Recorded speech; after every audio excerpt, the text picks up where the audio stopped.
I floated in the dead air, a spectator to my own nightmare. Below me, rain lashed against the asphalt. A girl who wore my face was on her knees, clutching her stomach, her body convulsed. Red. So much red. It spilled from her lips, mixing with the muddy water. A circle of frat boys stood over her, laughing. One of them, a guy who spent every weekend at Theodore's penthouse, kicked the gravel near her hand. Look at her, he sneered, his voice cutting through the storm. A gutter rat trying to sit at the high table. You really thought you could be her? Ivy. She had forced herself to swallow bowl after bowl of that blistering spicy broth, just to please him, just to be like me. And the man she did it for? Theodore stood there, immaculate, unflinching. He looked down at her shivering form on the hospital bed later, his eyes void of anything human. You aren't her, he said. The words were a scalpel. Clean, cold. You don't have the right to eat what she eats. You don't have the right to exist in her world. Chapter 1. The private booth was thick with steam.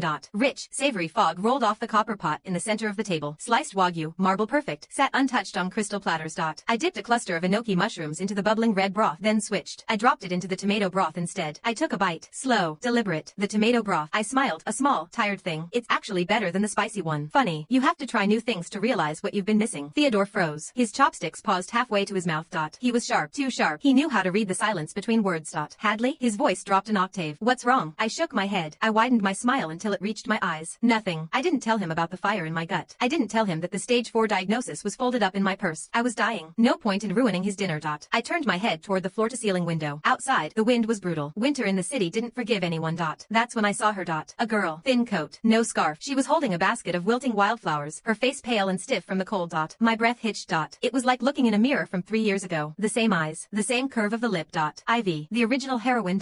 In my dreams, she was always painted in heavy makeup, looking cheap and broken. I never realized she started out this cure. I stood up. Hadley? Theodore asked. I ignored him and walked out into the biting cold. The girl looked up. Fear flashed in her eyes, followed by a spark of confusion. She saw the resemblance too. We look alike, I said. That's fate. She blinked, shivering. I ordered too much food. I lied. I hate wasting it. Come inside. Eat with us. I'll buy all your flowers. I pointed at the gold-trimmed doors of the restaurant. She hesitated. Hunger won. I let her in. Theodore stared, his brow furrowing as I introduced her, but he stayed silent. I sat her down. I started cooking meat for her. She didn't eat. She inhaled. When the last plate was empty, she wiped her mouth with the back of her hand. She picked up 2 woven bracelets from her basket. Wildflowers, stems twisted together with surprising skill. Pretty lady, she whispered, handing them to me. For you. I took them. The petals were cold. It's freezing out there, I said softly. Why are you on the street? Her expression crumpled. Shame. My name is Ivy, she said, her voice trembling. I got into Wharton. Finance. Theodore's eyebrows shot up.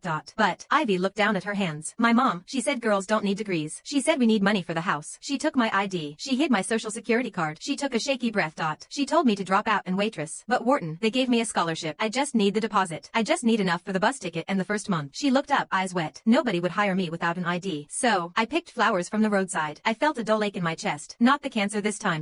In the original story, Ivy was tragic. A high school dropout. A toy for Theodore after I died. Low class, his friends called her.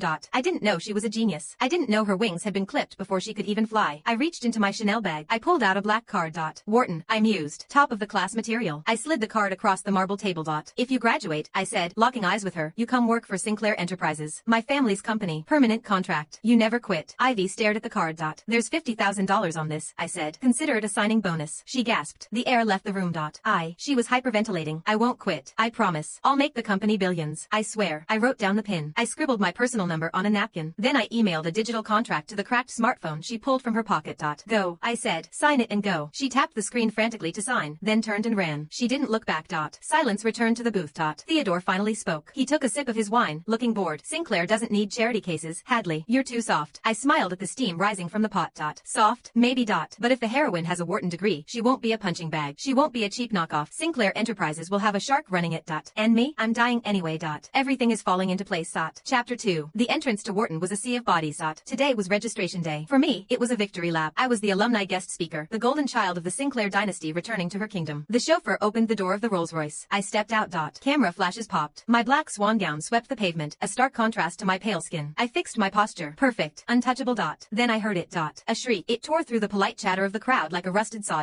Ivy, you think you can just run away? You think you're better than us? The voice was shrill, grating. My stomach dropped. I knew that tone. It was the sound of ownership. I pushed through the wall of students. There she was. Ivy.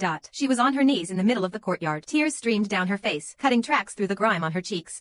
A woman stood over her. Linda. She looked like a rodent. Beady eyes, sharp features, cheap clothes that smelled of stale cigarettes. She had a fistful of Ivy's hair, yanking her head back.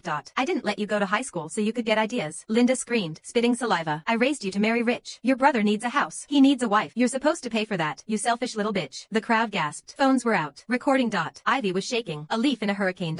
Mom, please, Ivy begged, her voice a broken whisper. Go home. I promise. Once I graduate, I'll help him. I'll pay for everything. The crowd started murmuring. That's abuse. Call security. Linda didn't care. She raised her free hand, aiming a slap right at Ivy's tear-stained face. I moved. My hand shot out. I caught Linda's wrist midair. I squeezed hard. Daughters are to be cherished, I said, my voice dropping to a dangerous whisper. Not sold like livestock to fund your loser son. The gentle alumni persona was gone. The predator was out. Linda froze. She looked at my gown, the diamond choker, the Rolls Royce behind me. Her demeanor flipped instantly. The snarl turned into a greasy, pathetic smile. Oh, miss, you don't understand, Linda whined. This is family business. Ivy is a liar. She's a whore. She found herself a sugar daddy.